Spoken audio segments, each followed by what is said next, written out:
What if I told you that most Americans are making money mistakes without even realizing it? A brand new national study just revealed that only 27% of adults could pass a basic financial literacy quiz.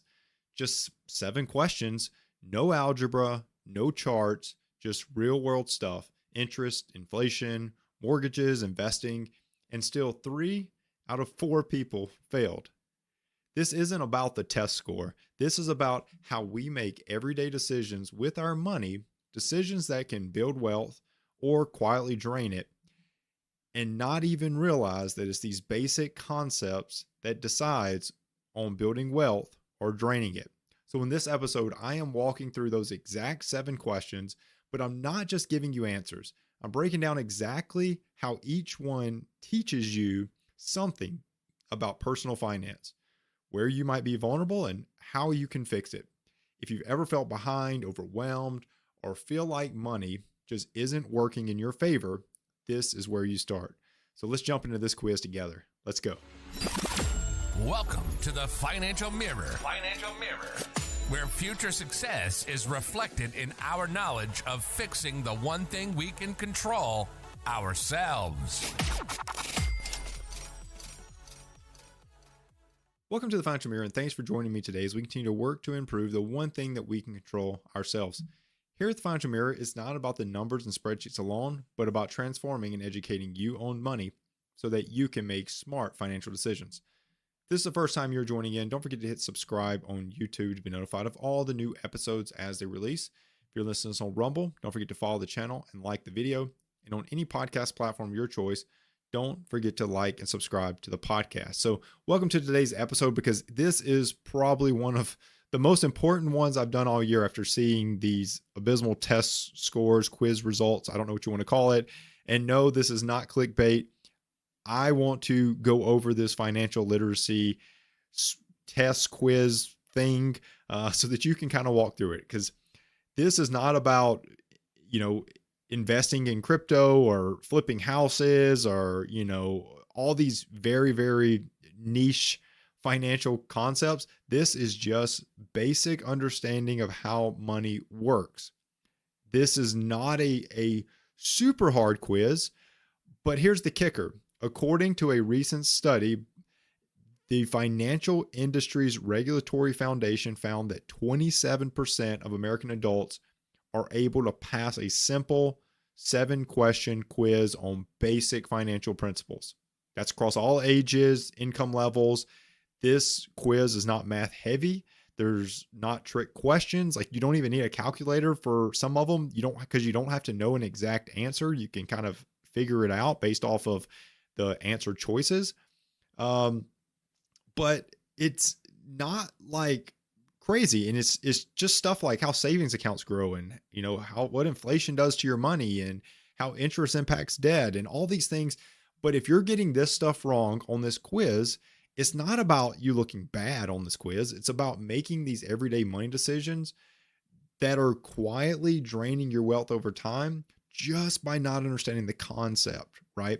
I can teach you that 2 + 2 = 4, but if I don't teach you how addition works, the second that I introduce 3 + 5, you're like, I guess 4, right? Because I only taught you an answer. I didn't tell you how to get there, right? I didn't tell you that if you take 3 apples and you have 5 more apples and you bring those together, you end up with 8 apples. Like, we've got to teach you the concept. So this is not just a test. It's not just a quiz. I'm going to go question by question, because I don't want to just give you the right answers. I don't want you to go out and think that you pass it and you're great, right? I want to go over why each one of these questions matter. And if you don't get the answer right, I want to go over how to get better, or what exactly it is that you're struggling with by not being able to think through that concept. Okay. So I'm just honest. Most people never had a chance to learn this stuff. First and foremost, most people did not.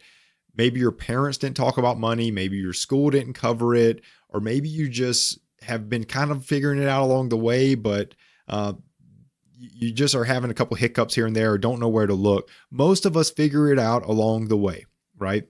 But the thing about money is, whether you learn it or not, it is affecting your life. Every day, Every single part of your life has some concept of money that's applied to it, right? If you're not sure what compound interest is, your savings might be going nowhere. If you don't understand inflation, your emergency fund might be slowly eroding.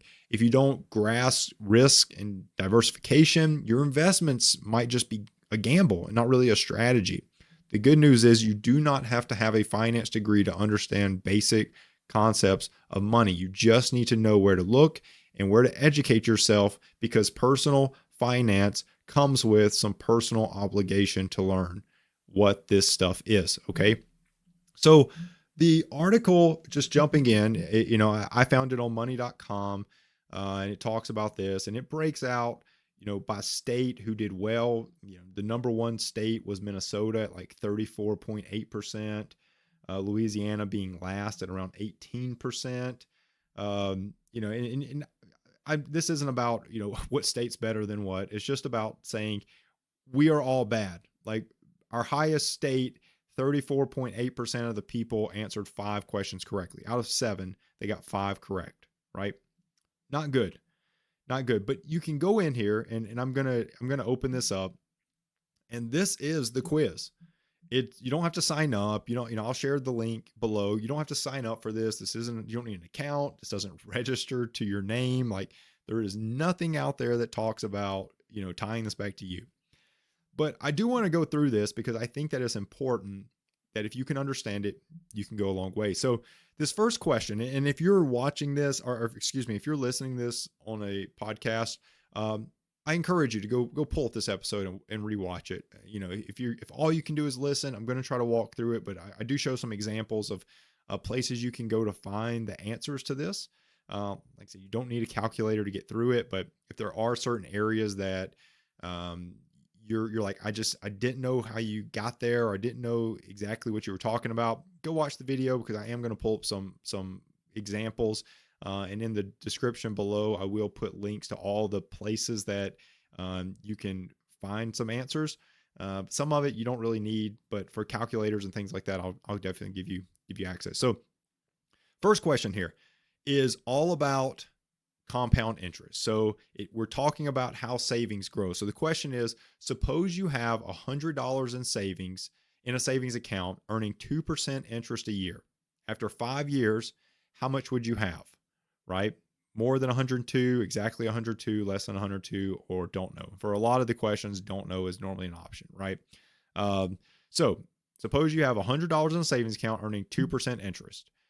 Most people guess 102, just because $2 per year for 5 years, right?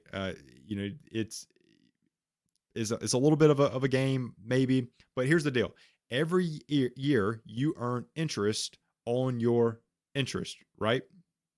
You earn interest on your interest. So I'm going to pull up this example, and this is my favorite compound interest calculators from investor.gov. And I've just put in the equation there. You had $100 for 5 years at a 2% interest rate. How much would you have in 5 years? Well, you'd have $110, right? Because year 1, you would have got $2 for your 100. Year 2, you would have got another $2.04. So you're at 104.04 cents, 106.12 cents, 108.24 cents, 110.41 cents, right? That's not investing anything else, just basic compound interest. And that would land you on, go back to my quiz. That would land you on that the answer is more than $102, right? And you don't have to know the answer. You don't have to know the answer to 102. For this question, the question is suppose you have $100 at a 2% interest a year. After 5 years, how much would you have? Well, I'm going to have more than 102 because I've got 102 after the first year, right? So I know I've got more than that, right? So that's kind of the whole point of that, is kind of just thinking through compound interest, how compound interest works, right? How compound interest, that's compound growth. That's what Einstein called the 8th wonder of the world.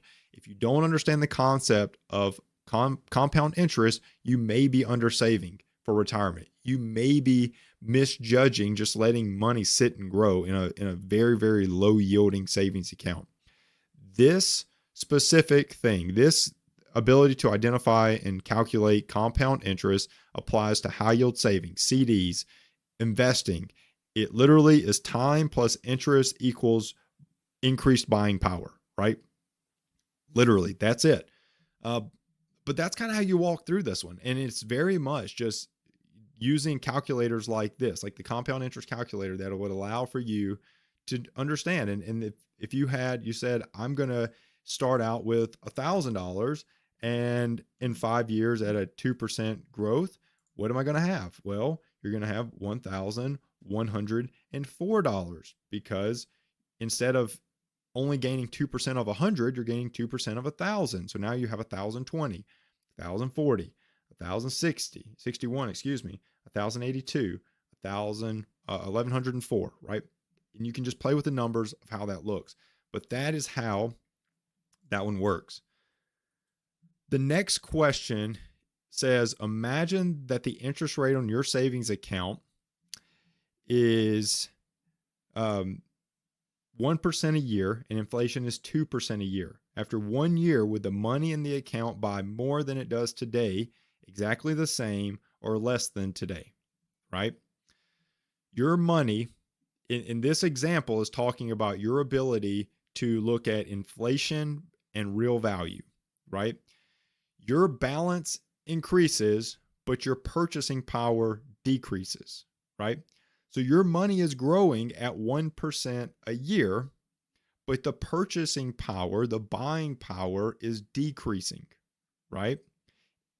That's, and I've got a chart to show you that, but this can show you how right here, this yellow line is going through and showing over time your money growing at 1%. This orange line is your money, is the inflation going at 2%, right? 2%. So what that is, this big shaded area is your loss of purchasing power, right? A lot of people think that saving is safe, but safe isn't free from loss. If your interest is not keeping up with inflation, you're losing money. Your interest has to be more than inflation for your purchasing power to be increasing, right? And a lot of people misthink this. A lot of people forget that their interest has to be more than their purchasing power. So in this case, our savings account is growing at 1% and inflation is at 2%. Therefore, our money would buy less today than it would, or it would buy less tomorrow than it would today. Be better to spend the money now, right? Because my money is not growing as fast as the price of goods is increasing. Think about it from the sense of, inflation is why a $5 sandwich in 2015 might cost $7 today, right? Like it may be the reason why a car costs $10,000 in 2010 and $20,000 today. Like inflation is the reason for those cost changes. Okay. So just going through that is, if you're struggling with that concept, start getting into looking at inflation versus real value, inflation versus interest, how inflation erodes purchasing power. All those type of things are what this question is tying to. So the next question, if interest rates rise, what will typically happen to bond prices? Rise, fall, stay the same. Now, for this question, I'm not going to go into a lot of detail because this is really just understanding the relationship between interest rates and bond prices. But I did find this article from the SEC, and it literally is a seesaw, right? It's the best way to look at this question is that when interest rates go up, bond prices go down, right? When rates go up, new bonds pay better. So older ones become less attractive. Their prices drop to compete.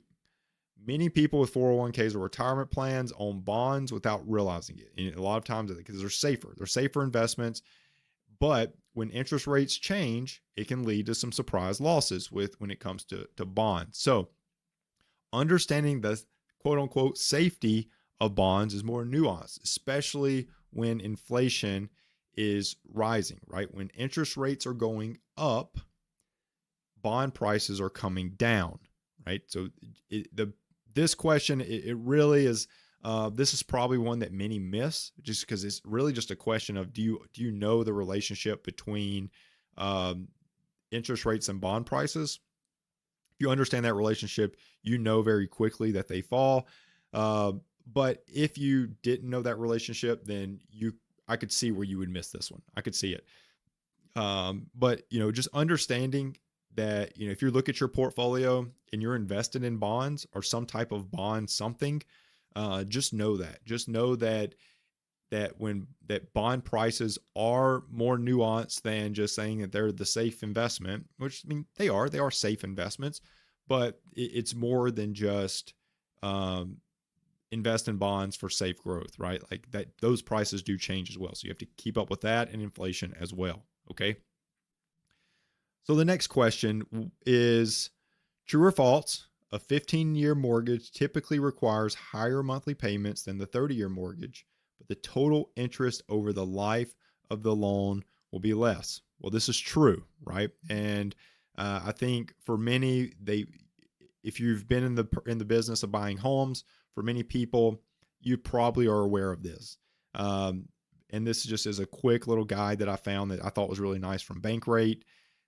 Monthly payments higher on the 15, interest rate lower on the 15, total interest charged less, right? That gives you the answer, right? Quickly gives you the answer. But for numbers' sake, 15-year mortgage, this is an example of a $300,000 loan.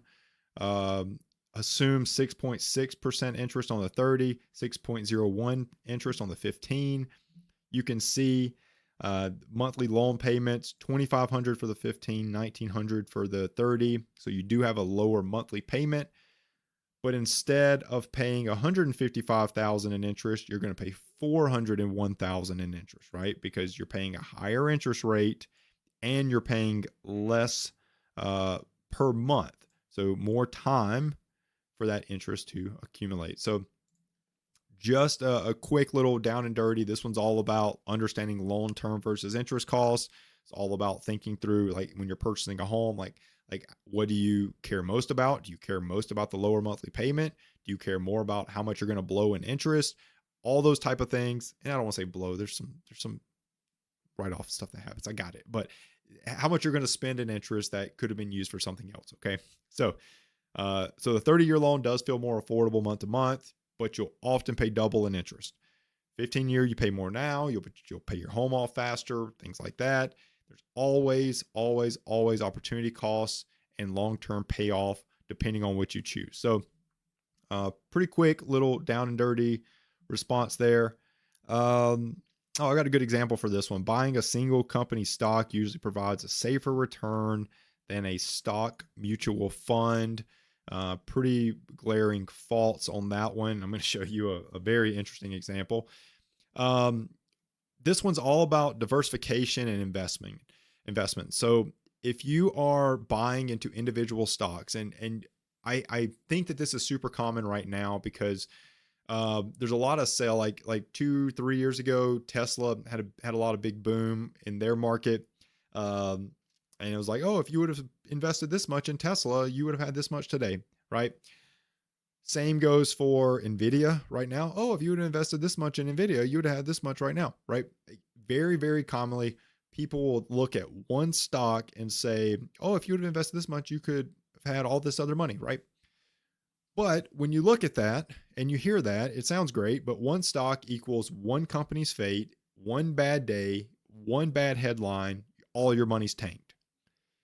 Mutual funds, like this example says, is a dozen or hundreds of companies, less risk for total failure across the board, right? Total market, different, but one single company having a bad day is not going to affect your overall cash, right? So would you bet your rent on one roulette number or 100 different slot machines, right?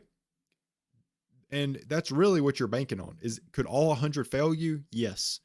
Is it more likely that 100 fail you completely versus the one roulette number?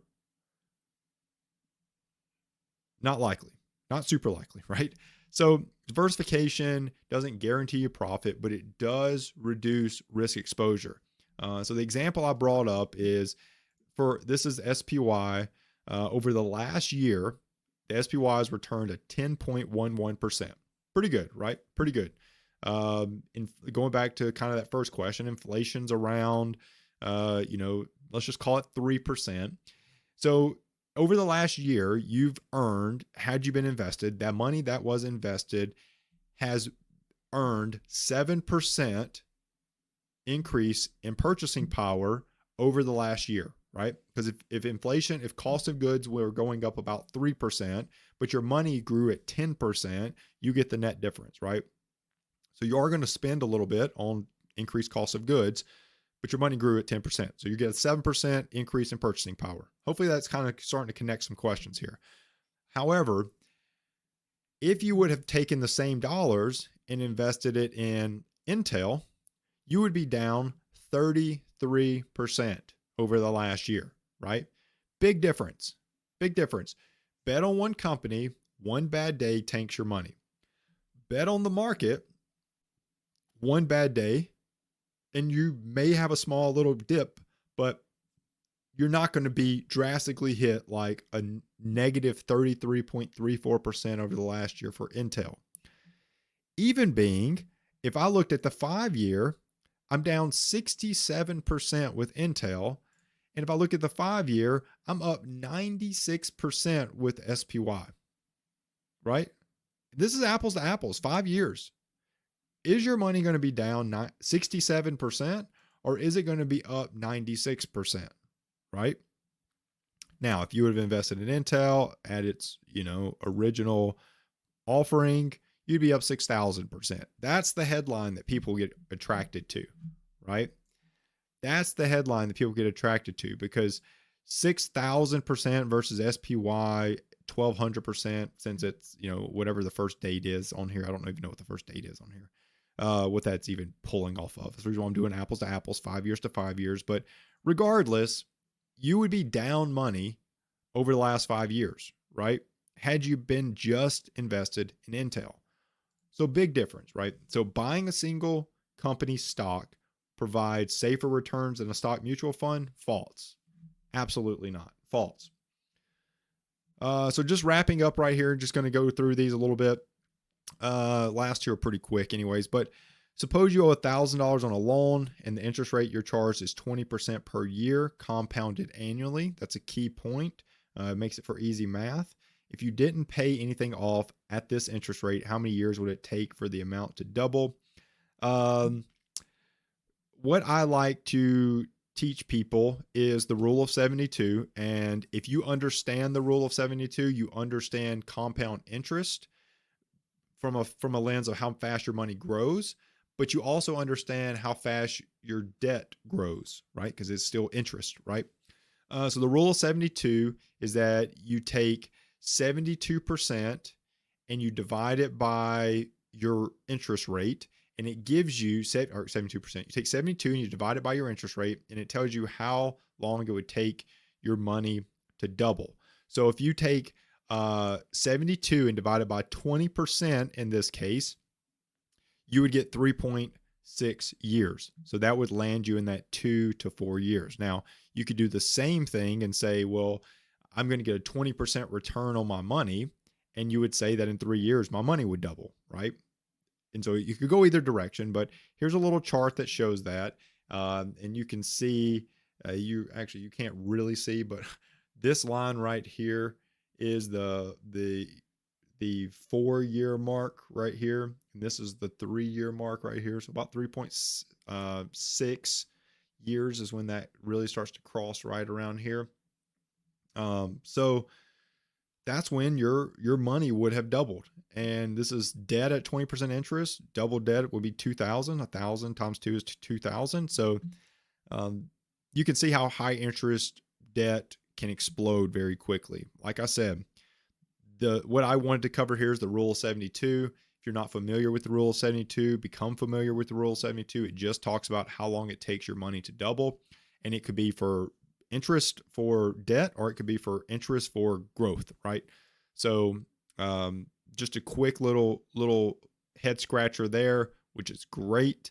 And that's why interest is so valuable. It can be utilized the same way you feel like your debt's constantly growing. If that money was invested, you would feel the same. It would just constantly be growing, and you feel really good about it. So 2 to 4 years is the answer to that one.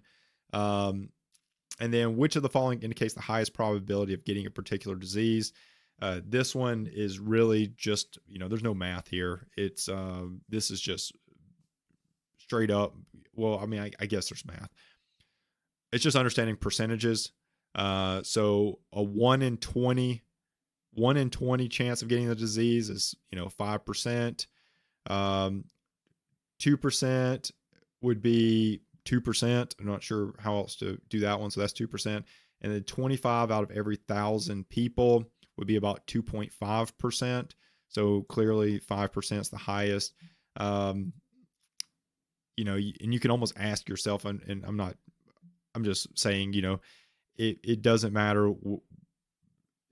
When I hear would you want a 1 in 20 chance of being a millionaire, 2% of the population becoming a millionaire, or being a part of the 2%? Or would you like to be, out of 1,000 people, would you want to like the chances of 25 of those being selected and one of those being you, right? I'm going with like 1 in 20 because it just sounds higher, right? Oh, one out of every 20 becomes a millionaire? Yeah, I'm going with that, right?